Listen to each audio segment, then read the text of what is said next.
Assalamualaikum students, welcome to Hana classes.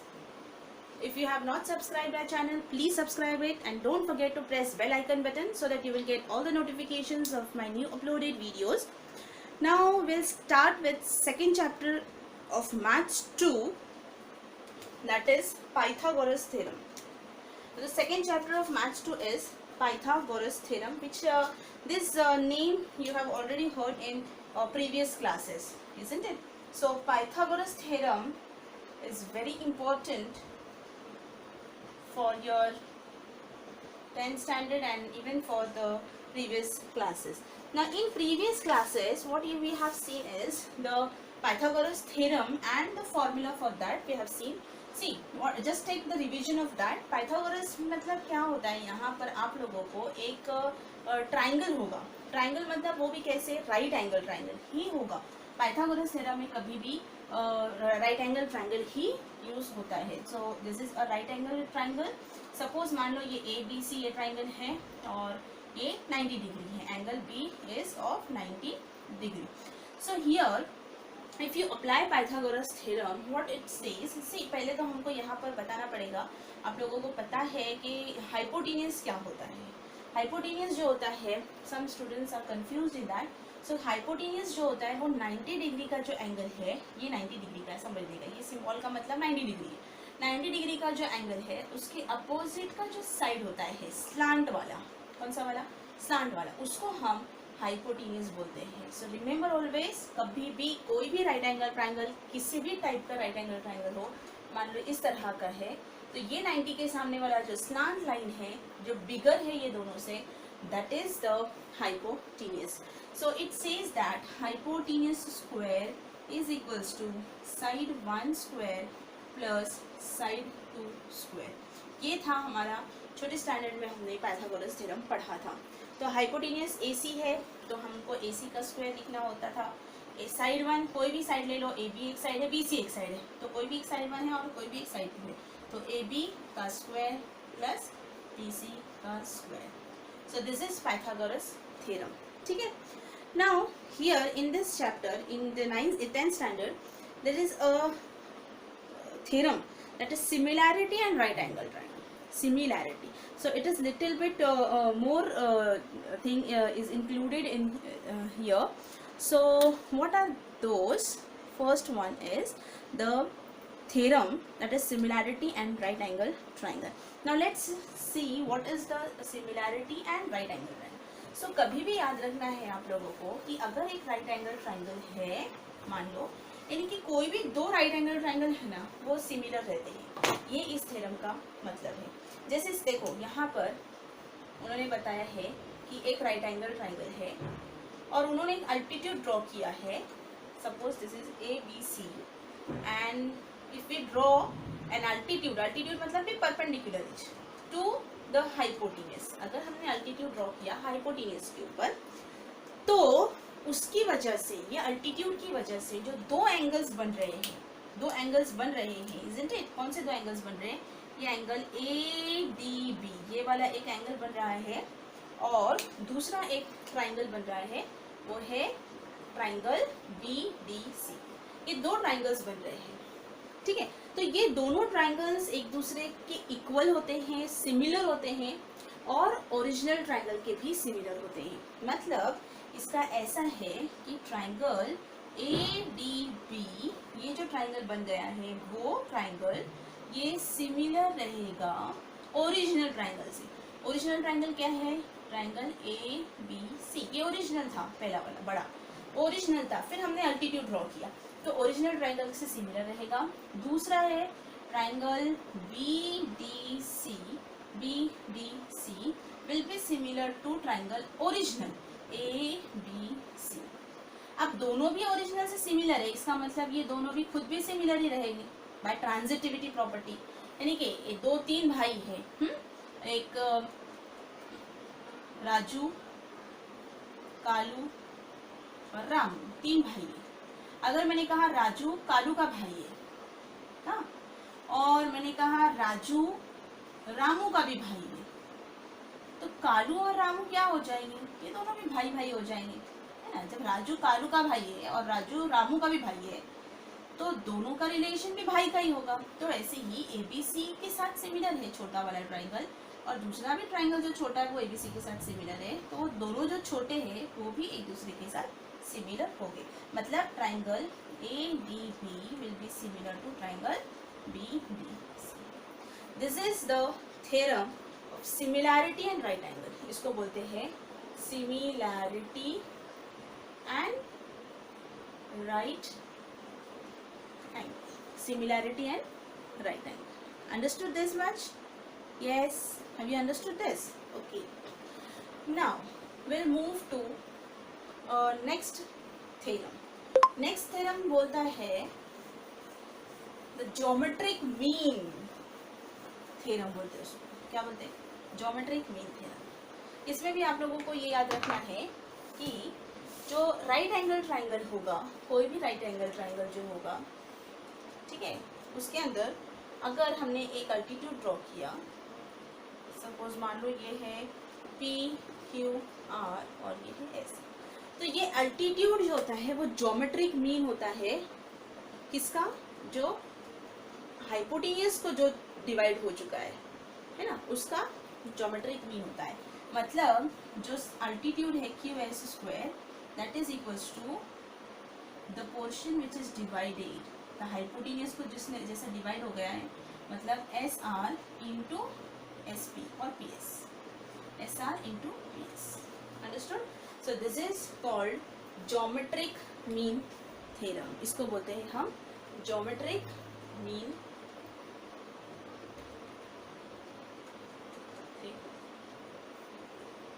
ठीक है, और नेक्स्ट वाला जो था वो हमने स्टार्टिंग में ही देख लिया कि Pythagoras theorem. Now let's start with our practice set 2.1।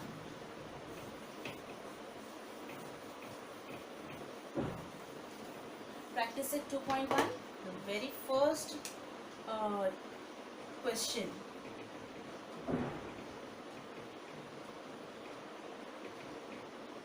First question triplet के बारे में है कि हमको देखना है कि वो ट्रिपलेट है कि नहीं। जो नंबर्स दिए हैं, identify with reason that which of the following are Pythagorean triplets. हमको बताना है कि कौन से पाइथागोरियन ट्रिपलेट्स है, ये हमको यहाँ पर बताना है।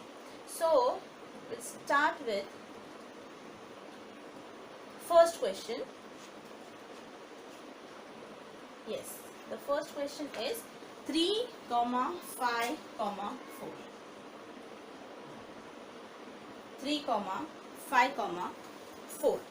Now here, what you have to write is, you have to solve it like first you have to take the bigger number, है ना।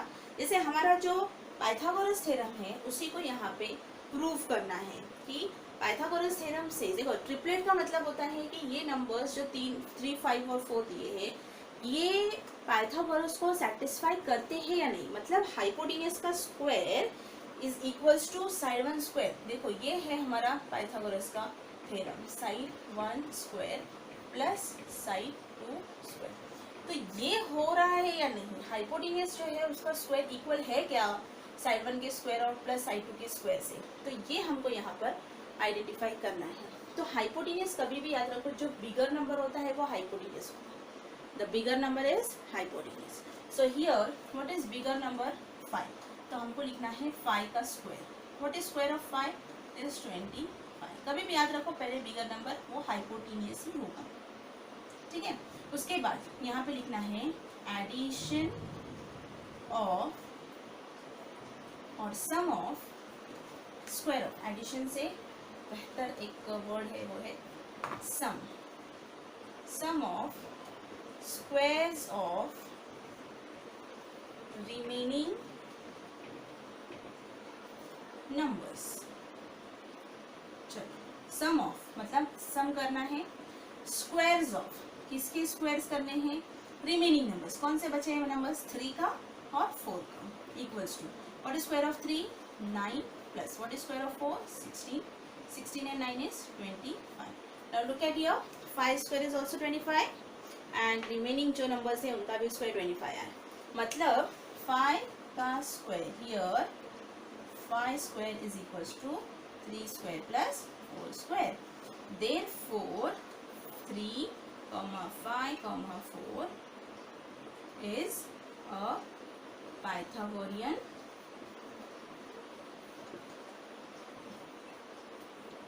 triplet. Understood? Understood this question? Yes. ठीक है, तो ऐसे ही सभी क्वेश्चंस आप लोगों को करने हैं. और अगर इक्वल नहीं आता है, सपोज हाइपोटेनियस जो बिगर नंबर है उसका स्क्वायर और ये addition of the sum of squares of remaining numbers same नहीं आ रहे हैं, तो इसका मतलब है कि वो पाइथागोरियन ट्रिपलेट नहीं है. Is not a Pythagorean triplet. Okay, let's see next question for that. ये क्वेश्चन हम देखते हैं नॉट वाला भी.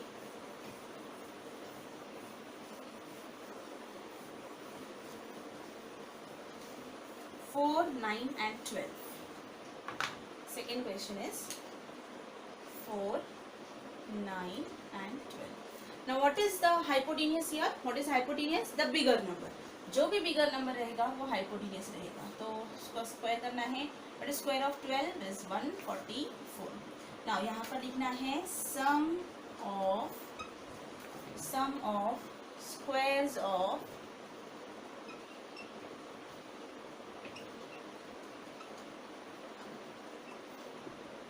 Remaining numbers.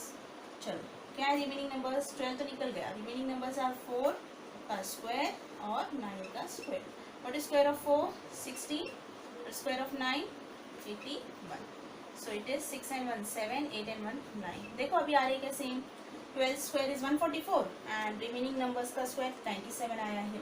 तो इधर मतलब हमको लिखना है यहाँ पर here 12 square is not equals to 4 square plus 9 square.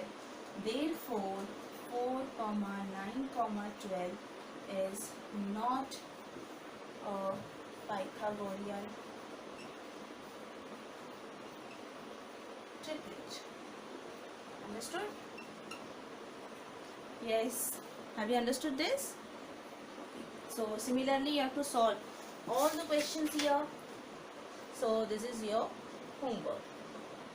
You got this? Okay. Now let's move to second question. In figure, let's move to second question. That is in figure. I'll draw the figure on board. Don't worry. In figure. Angle M and P. See, the figure is given to you like this.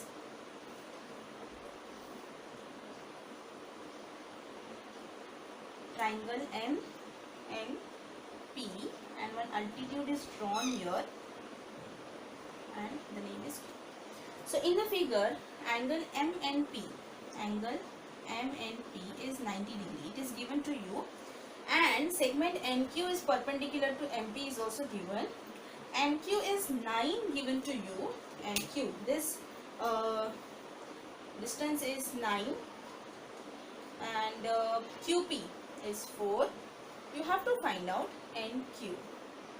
Now when these two divided जो दो number है portion AC का है ना, मतलब जैसे कि hypotenuse जिसको बोलेंगे, तो उसका हमको वैल्यूज दिया है और इसका फाइंड आउट करना है. तो which theorem we have to apply here? Yes, यहाँ पर सिमिलैरिटी नहीं लगेगा, यहाँ पे लगेगा ज्योमेट्रिक मीन, क्योंकि हमको अल्टीट्यूड फाइंड आउट करना है. तो अल्टीट्यूड कैसे फाइंड करेंगे? तो हम यहाँ लिखेंगे by theorem of geometric mean. What it says? Altitude का स्क्वायर मतलब एन क्यू का स्क्वायर इज इक्वल्स टू जो डिवाइड हो चुका है, मतलब N Q into Q P. Not is N Q तो फाइंड आउट करना है. Keep it as it is. What is N Q? 9 and this is 4. 9 4s are 36. So N Q square is 36. To remove this square, we'll take square root. So what I'll write here? taking square root on both side. तो इसका square root लेंगे तो ये हो जाएगा n cube is equals to what is square root of 36 is 6. So n cube will be 6. Understood? N cube will be 6. I think you understood this question. Okay. Now next question भी ऐसे ही कुछ है, हमको थोड़ा सा इसको और use करना है formula and all. So will see in next video. अगर आपको मेरा वीडियो पसंद आया है तो प्लीज़ उसे लाइक कीजिए और अपने फ्रेंड्स को शेयर कीजिए.